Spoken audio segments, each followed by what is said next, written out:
안녕하세요. 스티치 가든에 오신 것을 환영합니다. 이번에는 알뿌리의 뿌리 부분을 해볼 건데요. 4504 6가닥이고요. 코디드 버튼홀 스티치로 할 거예요. 첫 번째 단은 백스티치 한 코부터 시작해 볼게요. 버튼홀 필링 스티치를 백스티치에다 이렇게 한 코를 걸어서 첫째 단을 만드시면 돼요. 두 줄이 한 단씩 되게 할 거예요. 알뿌리의 가장자리에 도안을 그려 놓았는데 그 선에 맞추어서 바늘을 넣어 주시면 되고요. 다시 그 선 바로 위에 쪽으로 바늘을 빼서 두 번째 단을 시작하면 돼요. 첫 번째 단은 한 코, 두 번째 단은 두 코가 될 거예요. 자, 바늘을 이렇게 넣어서 코드를 설치해 준 다음에 위에 쪽으로 나와서 아래쪽에 버튼홀 필링 스티치 해놓은 것과 위에 코드 설치해 놓은 것을 합쳐서 두 개를 같이 떠주는 거예요. 2단은 두 코니까 도안 끝에다 바늘을 넣어서 뒤쪽으로 아예 완전히 뺀 다음에 약간의 간격을 띄우고 바로 위로 바늘을 넣으면 되죠. 그리고 코드를 또 설치해줘요. 반대쪽으로 건너간 다음에 또 다시 위로 바늘 빼서 세 번째 단이니까 세 코를 해주면 되는데요. 각각의 고리마다 전부 다 떠주면 돼요. 필링 스티치의 고리마다 한 개, 두 개, 세 개. 이 버튼홀 필링의 그 고리마다 이렇게 뜨면은 이제 3단째니까 세 코가 떠지는 거죠. 이렇게 해서 도안의 끝에다가 바늘을 넣어서 뒤로 빼주고요. 제가 오른쪽에 색연필로 도안을 그려 놓았는데요. 단 표시를 알아볼 수 있게 매 단마다 다른 색으로 표시를 해 놓았어요. 보시는데 많이 도움이 됐으면 좋겠어요. 네 번째 단인데요. 여기는 4코를 뜰 거예요. 가장자리에 있는 코까지 모두 떠서 4코가 되게 만들면 되고요. 지금 하고 있는 이렇게 뜨는 거는 허공에다 떠요. 그러니까 버튼홀 스티치 같은 경우는 원단과 같이 떠서 버튼홀 스티치가 되는데 위에서 이렇게 살짝 뜨게 되면은 버튼홀 필링 스티치가 되는 거예요. 이제 여기 가운데 코드를 넣고 이렇게 띄워서 안쪽에다 뭘 넣고 그렇기 때문에 이름이 코디드 버튼홀 스티치라고 부르는데요. 아주 비슷한 방법으로 여기서 코드를 빼고 버튼홀 필링 스티치만 하게 되면은 그걸 디태치드 버튼홀 스티치라고 그러는데요. 생긴 것도 하는 것도 비슷하지만은 코디드 버튼홀 스티치는 선을 한 번 더 늘어뜨려줘서 같이 뜨기 때문에 디태치드 버튼홀 스티치보다 훨씬 더 야무진 감이 있어요. 다섯 번째 단은 5코를 뜰 거예요. 지금 여기서 이렇게 한 번 더 떠서 경계선 끝에다 바늘을 넣어주면 되고요. 코디드 버튼홀 스티치를 처음 배울 때에는 가장자리에 백스티치를 해놓고 그 선을 따라서 칸의 변화를 알아야 돼요. 그런데 실제로 코디드 버튼홀 스티치를 할 때에는 촘촘하게 하기 때문에 백스티치를 하게 되면은 간격이 멀어질 가능성이 높아요. 그래서 촘촘하게 하기 위해서 백스티치를 안 하고 바로바로 바늘이 원단 뒤쪽으로 통과했다가 앞쪽으로 나오는 거예요. 그러면은 단과 단의 간격이 촘촘하기 때문에 솜을 넣었을 때 밖으로 나오는 것도 방지할 수 있고 솜이 안 보이게도 처리할 수 있는 거예요. 알뿌리의 지름이 가장 넓은 쪽으로 왔는데요. 7번째 단이고 7코를 할 거예요. 양쪽에서 모든 코를 걸어서 최대 코인 7코를 만들 거예요.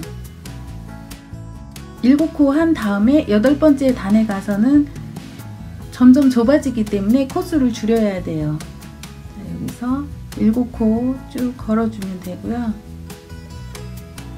이렇게 해서 끝까지 전부 다 걸어서 이거를 할 때 실을 너무 세게 잡아당기면은 솜을 넣었을 때 볼륨감이 없어지니까는 살짝 부드럽게 잡아당겨서 솜을 넣었을 때 볼륨감이 살 수 있게 해주시면 돼요. 이렇게 솜을 조금 뭉쳐가지고 핀셋을 이용해서 이렇게 솜을 넣어주시면 되는데요. 이렇게 꼭꼭 해가지고 솜을 넣어주시고 자, 8번째 단을 해볼게요. 양쪽에서 2코를 줄여서 6코를 만들 거예요. 양쪽에 있는 코를 안 뜨면 돼요. 첫 번째 스타트 코 건너뛰고 자, 두 번째 코부터 총 6코를 만들고 맨 끝에 코도 안 뜨면 6코가 되는 거거든요. 알뿌리의 아랫부분으로 갈수록 이렇게 경사가 더 심하게 져서 많이씩 줄이게 되기 때문에 위에는 한 코씩 늘었는데 밑에서 줄일 때는 막 2코씩 줄어가게 되는 거예요. 자, 이렇게 해서 바늘땀 넣어주고 또 다시 옆으로 나와서 9번째 단을 시작할 건데요. 바늘이 나올 때 곡선 그 모양 잘 보고 바늘을 빼줘야 되고요. 자, 여기서는 4코를 뜰 거예요. 첫 번째 2코를 건너뛴 상태에서 4코를 만들 거예요. 솜을 넣을 때는 주머니 형태가 된 다음에 입구가 다 막아지기 전에 솜을 넣어야 돼요. 아무리 늦어도 지금은 솜을 넣어야 이제 여기 솜이 안정감 있게 들어가거든요. 저는 조금 더 빨리 넣었는데요. 9번째 단 여기서 4코 마무리해서 뒤로 들어가고 10번째 단을 해볼게요.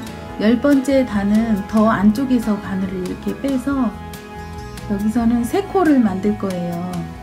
점점 칸이 좁아져서 바닥면이 없어지는데요.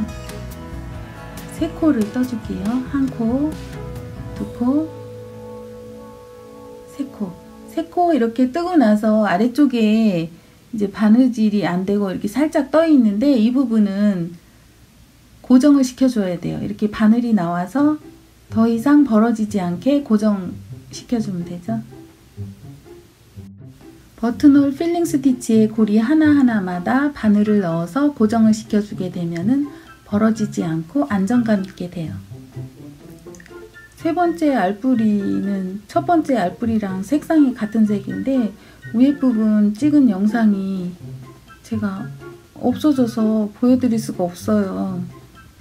가운데 있는 알뿌리와 코스 변화가 비슷하기 때문에 참조하시면 돼요.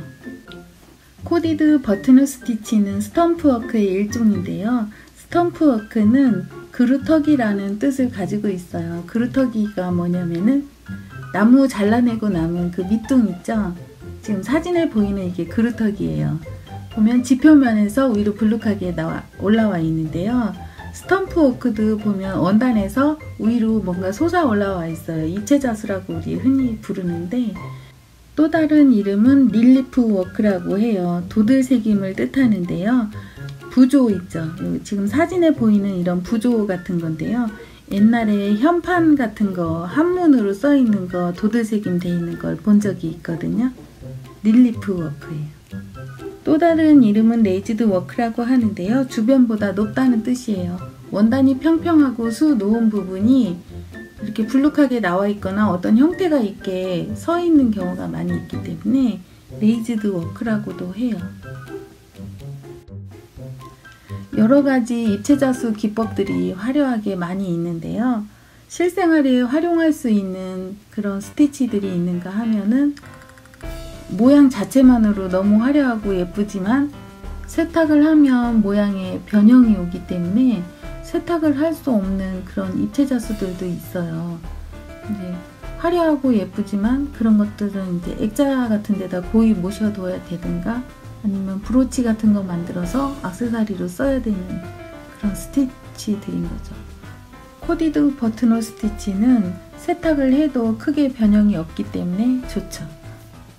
밤색과 푸른색이 섞인 4515번 6가닥으로 가운데 있는 알뿌리를 해볼 건데요. 백스테이치 2땀으로 시작해서 첫 번째 단을 할 거예요.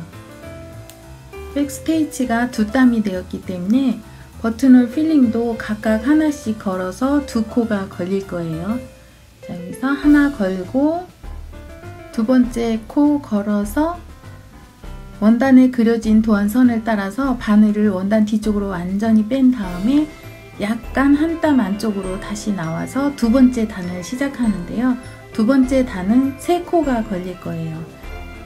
양쪽에 있는 모든 코를 걸어서 3코가 되게 하면 되는데요. 첫 번째 코 하나, 가운데 있는 거 걸어서 두 개, 맨 끝에 있는 거 걸어서 3개, 이렇게 해서 총 3개가 됐죠. 다시 원단 뒤로 바늘 빼주고 또 다시 바늘 나오고 이렇게 해서 이제 세 번째 단은 4코가 되게 하면 되거든요. 알뿌리가 타원형 비슷하게 생겼기 때문에 중간 지점으로 갈수록 점점점 코수가 늘어나고 아래쪽으로 갈수록 또 코수가 줄어들고 그래요. 코수의 증감을 살피면서 수를 놓게 되면은 원만하게 표현할 수가 있어요. 네 번째 단은 5코를 걸을 거예요. 히아신스는 열매가 맺기도 하는데 그걸로 번식을 하는 것은 아니고 뿌리로 번식을 하는데요. 꽃이 지고 난 다음에 꽃대를 바짝 잘라서 모근에서 영양분이 뺏기지 않게 지켜주어야 해요. 가을에 심어서 겨울이 지나고 봄이 되면 다시 살아나는데 꽃을 볼 수도 있고 못 볼 수도 있어요. 그건 우리나라 흙이 산성 토양이라서 그래요. 히아신스나 튤립 이런 구근식물들은 알칼리성 토양에서 자라야지만 그 품종 특유의 특성이 나타나는 건데 산성 토양에서 자라게 되면 퇴화되고 마는 거예요. 안타깝게도 생명은 유지해도 꽃이 못 피게 되는 거죠. 그래서 비싼 돈을 주고 매년 네덜란드 같은 데서 수입을 하고 있어요.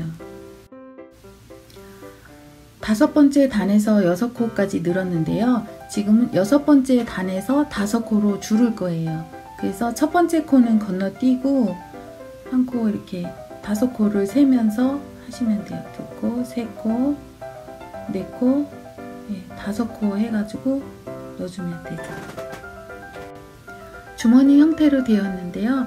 핀셋을 이용해서 솜을 꼭꼭꼭 넣어주고 입구를 점점점 코수를 줄여서 막아줄 거예요.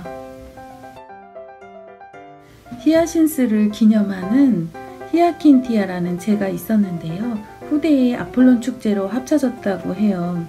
고대 도시 히에라폴리스를 중심으로 이게 아폴론을 브랜드로 하는 거대한 축제 같은 거예요. 무슨 상품을 팔았을 수도 있고 정치적이거나 사회적으로 힘을 모아줄 수 있는 캐릭터가 필요했을 수 있죠.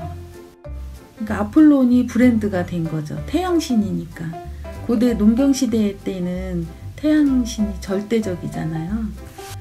히아신스가 신화에 남게 된 배경에 대해서 생각을 해보았어요. 오래전부터 세계 각지의 여러 민족들은 다양한 방법으로 식물을 신격화하거나 캐릭터화하고 있는데요. 원시시대를 지나서 농사지어서 먹고 살던 시대에는 겨울을 지내는 것이 암흑과도 같은 시간이고 빨리 봄이 와서 새싹이 돋아나기를 간절히 소망하게 되죠. 야생식물인 히아신스는 구근을 가을에 땅에 묻어두면 추운 겨울에도 죽지 않고 봄에 꽃을 피우는데요. 부활하는 생명력을 인격화, 신격화하기에는 적합했던 거죠. 코디드 버튼홀 스티치가 다 놓여졌는데요. 옆에서 봐도 볼록하고 아래쪽에서 봐도 볼록하고 마음에 들어요. 히아킨토스의 죽음이 히아신스의 부활이 되는 것은 인간이 바라는 간절한 소망이 되는 거예요. 성경에도 한 알의 씨앗은 땅에 떨어져 죽지 않고 씨앗이 된다고 했고요. 동양에도 고목나무에 꽃이 핀다는 이미지가 있죠. 모두 같은 의미로 볼 수 있어요. 시청해주셔서 감사합니다.